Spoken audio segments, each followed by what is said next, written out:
কল্পনা করুন আপনি সমুদ্রের অতল গভীরে একটি বিশাল মাছের পেটে বন্দী। চারদিকে ঘুটঘুটে অন্ধকার, না আছে বাতাস, না আছে বাঁচার কোনো পথ।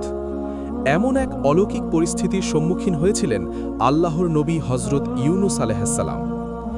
নিনাওয়া শহরের অবাধ্য মানুষদের ওপর ক্ষুব্ধ হয়ে তিনি যখন আল্লাহর অনুমতির আগেই এলাকা ত্যাগ করেন, তখন সমুদ্রের মাঝপথে এক ভয়াবহ ঝড় শুরু হয়।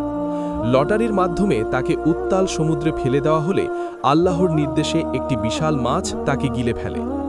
মাছের পেটের সেই অন্ধকার প্রকোষ্ঠে তিনি ভয় না পেয়ে নিজের ভুল বুঝতে পেরে আল্লাহর কাছে আর্তনাদ করে বলতে থাকেন, লা ইলাহা ইল্লা আন্তা সুবহানাকা ইন্নী কুনতু মিনাজ জালিমিন।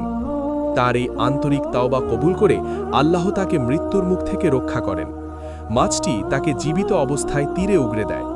এই ঘটনা আমাদের শেখায় যে বিপদ যতই বড় হোক না কেন, আল্লাহর কাছে সাহায্য চাইলে তিনি অসম্ভবকেও সম্ভব করতে পারেন।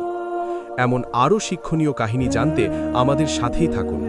আল্লাহ আমাদের সবাইকে ক্ষমা করুন। আমিন।